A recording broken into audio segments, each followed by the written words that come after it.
30년을 함께 산 부부가 어느 날 이혼 상담소를 찾았습니다. 상담사가 물었습니다. 무슨 일이 있었느냐고, 싸웠느냐고, 외도라도 있었느냐고 말입니다. 그런데 부부의 대답은 의외였습니다. 아무 일도 없었다고, 그저 더 이상 할 말이 없다고 했습니다. 놀랍게도 요즘 중년 부부들이 헤어지는 가장 큰 이유가 바로 이것입니다.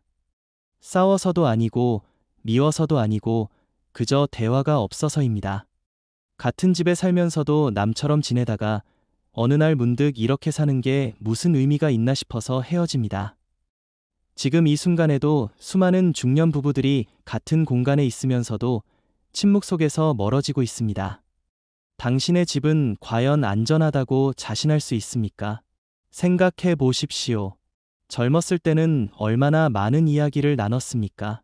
밤새 전화 통화를 하고 데이트할 때는 시간 가는 줄 모르고 수다를 떨었습니다. 결혼 초기에도 하루 일과를 서로 이야기하고 미래 계획도 함께 세우고 아이들 이야기로 밤을 지새웠습니다. 그런데 언제부터인가 대화가 줄어들기 시작했습니다. 저녁 식사 시간에도 텔레비전만 보고 주말에도 각자 할 일만 하고 잠자리에서도 등을 돌리고 잡니다. 이것이 바로 중년의 위기입니다. 싸우지 않지만 가까워지지도 않는, 미워하지 않지만 사랑하지도 않는, 그저 습관처럼 함께 사는 관계가 되어버린 것입니다. 왜 이렇게 되었을까요? 많은 사람들이 바쁘다는 핑계를 댑니다. 직장 일로, 집안 일로, 자식 뒷바라지로 바빠서 대화할 시간이 없다고 합니다. 하지만 진짜 이유는 따로 있습니다. 대화의 필요성을 느끼지 못하기 때문입니다. 젊을 때는 서로를 알아가는 과정이었기에 대화가 필요했습니다. 하지만 오래 살다 보니 상대방을 다 안다고 착각합니다.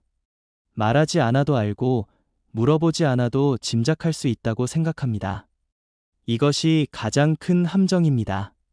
실제로 60대 초반의 어느 부부 이야기입니다. 남편은 회사에서 은퇴했고 아내는 평생 집안일만 했습니다. 자식들은 다 출가했고 이제 둘만 남았습니다. 그런데 집안이 너무 조용했습니다.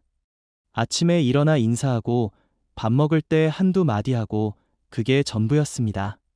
남편은 신문 보고 텔레비전 보고 아내는 청소하고 요리하고 저녁이 되면 각자의 방에서 잠들었습니다.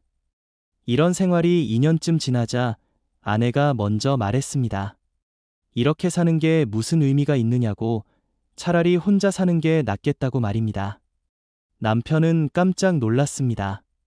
싸운 적도 없는데 왜 그러느냐고 물었습니다. 아내는 대답했습니다. 싸우지 않는 것과 잘 사는 것은 다르다고, 당신과는 더 이상 나눌 이야기가 없다고 했습니다. 이 부부는 결국 상담을 받았고 상담사는 단 한 가지만 처방했습니다. 매일 30분씩 대화하라고 했습니다. 무슨 이야기든 좋으니 서로 마주보고 이야기하라고 했습니다. 처음에는 어색하고 어려웠습니다. 무슨 말을 해야 할지 몰랐고 입을 열어도 금방 막혔습니다. 하지만 억지로라도 계속했습니다. 오늘 본 뉴스 이야기, 옛날 추억 이야기, 자식들 이야기, 건강 이야기, 별것 아닌 것들을 나눴습니다. 한 달쯤 지나자 신기한 일이 벌어졌습니다. 대화가 자연스러워지고 할 이야기가 생기고 서로가 궁금해졌습니다. 30년을 함께 살았지만 모르던 것들이 보이기 시작했습니다. 배우자의 생각, 감정, 바람, 두려움, 이런 것들을 새롭게 알게 되었습니다. 대화는 단순히 정보를 주고받는 것이 아닙니다. 대화는 관계를 만드는 행위입니다.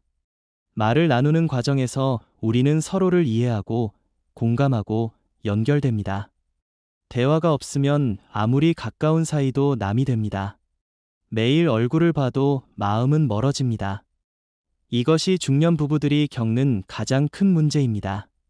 물리적으로는 가장 가까이 있지만 정서적으로는 가장 멀리 있는 것입니다. 중년이 되면 대화가 더욱 중요해지는 이유가 있습니다. 첫째는 자식들이 떠나기 때문입니다.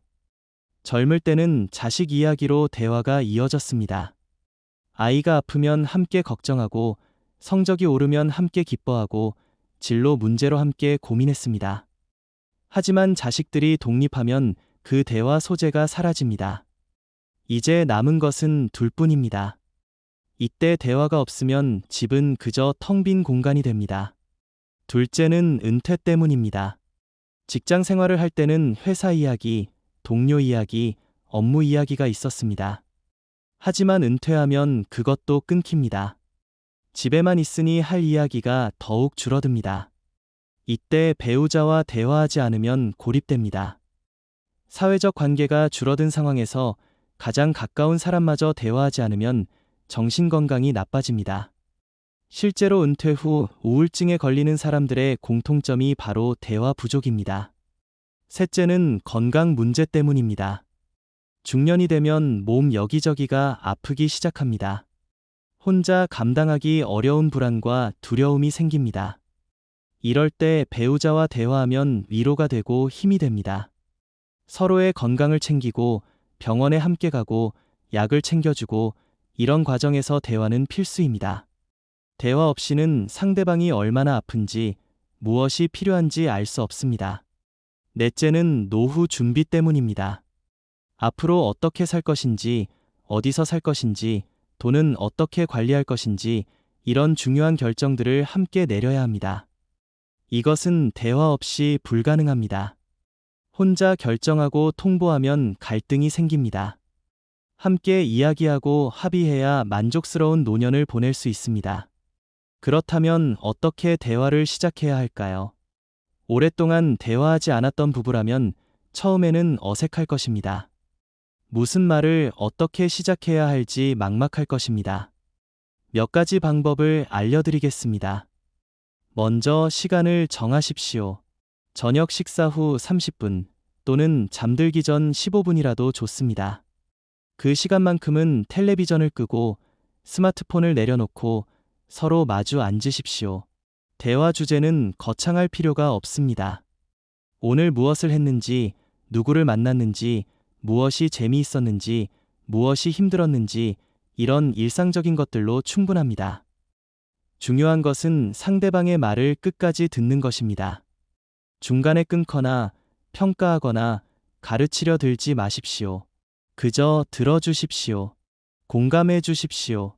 고개를 끄덕이고 눈을 마주치고 반응해 주십시오. 질문도 중요합니다. 상대방에게 관심을 보이는 질문을 하십시오. 오늘 기분이 어땠는지, 요즘 무엇이 걱정인지, 하고 싶은 것이 있는지 물어보십시오. 40년을 함께 살았어도 물어보지 않으면 모르는 것이 많습니다. 사람은 계속 변하기 때문입니다. 20년 전의 배우자와 지금의 배우자는 다릅니다. 새롭게 알아가는 자세가 필요합니다. 감정을 표현하는 것도 중요합니다. 중년 남성들은 특히 감정 표현을 어려워합니다. 평생 강하게 살아왔고 약한 모습을 보이지 않으려 했기 때문입니다. 하지만 배우자 앞에서는 솔직해져도 됩니다. 외롭다고, 불안하다고, 두렵다고 말해도 됩니다. 그런 솔직함이 오히려 관계를 더 깊게 만듭니다. 칭찬과 감사도 잊지 마십시오. 오래 살다 보면 당연하게 여기는 것들이 많아집니다. 밥을 차려주는 것, 빨래를 해주는 것, 돈을 벌어오는 것, 이런 것들을 당연하게 생각합니다. 하지만 그것은 당연한 것이 아닙니다. 고마운 것입니다. 감사하다고 말하십시오. 수고했다고 말하십시오. 그 한마디가 상대방에게 큰 힘이 됩니다. 과거 이야기를 나누는 것도 좋습니다. 처음 만났을 때, 결혼 초기, 자식을 낳았을 때 힘들었던 시기를 함께 이겨냈던 기억들을 꺼내십시오. 그런 추억들이 둘을 다시 가깝게 만듭니다. 우리가 함께 해온 시간이 얼마나 소중한지 깨닫게 됩니다. 미래 이야기도 나누십시오. 앞으로 어떻게 살고 싶은지, 어디를 가고 싶은지, 무엇을 하고 싶은지 이야기하십시오. 꿈과 희망을 공유하면 삶에 활력이 생깁니다. 함께 계획을 세우고 실천해 나가는 과정이 노년을 풍요롭게 만듭니다. 대화는 하루아침에 회복되지 않습니다. 오랜 시간 쌓인 침묵의 벽은 조금씩 허물어야 합니다. 처음에는 어색하고 불편해도 포기하지